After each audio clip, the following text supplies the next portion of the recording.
ایک غریب آدمی بدو رات کے وقت وہ کہیں بیچارہ صبح سے چلا تھا، مدینے پہنچتے اسے رات ہو گئی. اس نے ڈرتے ہوئے نا خیمہ ہی باہر لگا لیا. جہاں رات ہوئی نا آدھی رات کو کوئی 1-2 بجے سمجھ لے پہنچا مدینے، تو اس نے باہر نے خیمہ لگا لیا. بیوی اس کی امید سے تھی، بچے کی ولادت کا وقت قریب آ گیا، بیمار ہو گئی، اس نے خیمہ لگایا. بیوی اندر ہے. حضرت عمر فاروق گشت پہ تھے رات کو، ساتھ ایک غلام تھا. حضرت عمر فاروق رضی اللہ تعالیٰ عنہ کہنے لگے وہ آگ جل رہی ہے تھوڑی سی، پتہ کرو کون ہے. تو آپ کا غلام پتہ کرنے گیا تو بدو نے ڈانٹ دیا، کہنے لگے جاؤ تمہیں کیوں بتاؤں. حضرت عمر خود گئے، کہنے لگے مسافر بھائی بتا تو صحیح. کہنے لگا جی چھوڑے، میں آپ کو کیوں بتاؤں، میں کون ہوں، کیسے آیا ہوں. فرمایا خیمے کے اندر سے کراہنے کی آواز آتی، کوئی درد سے چیخ رہا ہے، بتا ہمیں بات کیا ہے. کہنے لگا جی میں فلاں بستی فلاں علاقے کا ایک غریب ہوں، امیر المومنین عمر فاروق سے ملنے آیا ہوں، اور رات ہو گئی ہے تو یہاں خیمہ لگایا ہے، صبح میں ان سے مل کے چلا جاؤں گا. تو رات کو تکلیف دینا پسند نہیں کیا، تو میری بیوی امید سے تھی، اب بچے کی ولادت کا وقت قریب ہے، پاس کوئی نہیں. حضرت عمر کہنے لگے تو ٹھہر میں ابھی آیا. چہرے پہ نقاب ہے، اسے بتایا نہیں میں ہی امیر المومنین. عمر دوڑے گئے اپنی زوجہ سے، کہنے لگے اگر تجھے بہت بڑا اجر مل رہا ہو تو حاصل کرے گی. کیا کروں گی. تو کہنے لگے چل پھر میرے ساتھ، بہت بڑا اجر ہے. ایک دوست کے ہاں ولادت کا وقت ہے، ضرورت کی چیزیں ساتھ لے لو. اس عورت نے تھوڑے دانے لے لیے، گھی لے لیا. حضرت عمر سے کہنے لگی لکڑیاں اکٹھی کر لیں. امیر المومنین کونسلر کی بات نہیں بتا رہا آپ کو، میں آپ کو ایم پی اے کی بات نہیں بتا رہا، ایم این اے کی بات نہیں بتا رہا، جو 10 گاؤں کو ملا کے چیئرمین بنا اس کی بات نہیں بتا رہا. اس کی بات بتا رہا ہوں جو 22 لاکھ مربع میل کا حکمران ہے. اس کی بات بتا رہا ہوں جو گلی سے گزرے تو شیطان رستہ ہی بدل جاتا ہے.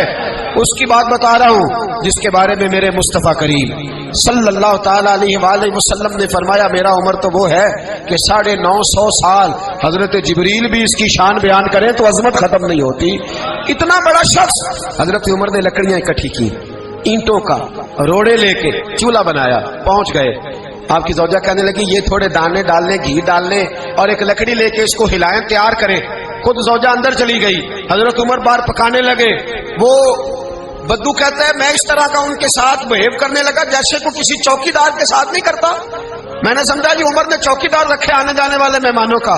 میں کبھی پانی کا پیالہ مانگتا، کبھی کوئی بات، عمر دوڑے جاتے، کبھی پانی لاتے. او مسلمانوں، او میرے رسول کے غلاموں عزیزو، حضرت عمر فاروق. وہ غلام کہتا ہے میں عمر سے کہتا، میں کہتا غلام پانی لا تو عمر دوڑ کے پانی لاتے. میں کہتا تجھے گھی پکانا بھی آتا ہے، پہلے بھی کبھی پکایا ہے؟ تو عمر فرماتے کوشش تو کر رہا ہوں. میں کہتا پہلے بھی کبھی تیری بیوی نے یہ کام کیا ہے؟ تو حضرت عمر کہنے لگے مجھے یاد نہیں، پوچھ کے بتاؤں گا.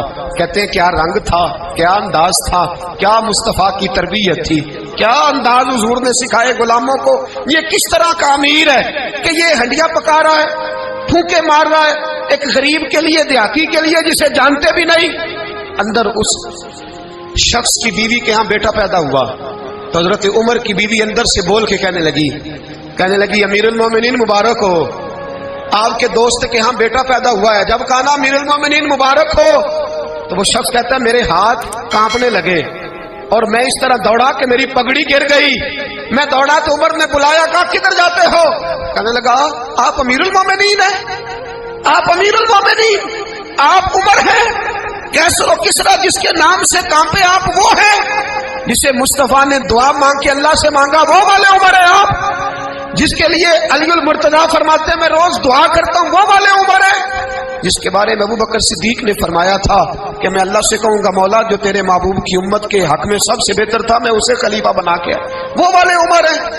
عمر امیر المومنین کی بیوی وہ تو خاتون اول ہوتی ہے، وہ تو ملکہ ہوتی ہے، اور تیری بیوی دائی بن کر ایک غریب کے بچے کے پاس بیٹھی رہی ولادت کے وقت.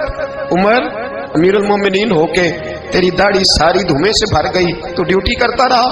تو سیدنا عمر رو پڑے اور اس بدو کو سینے سے لگا کے کہنے لگے تجھے پتہ نہیں تو کہاں آیا ہے، اس شہر کا پتہ ہے؟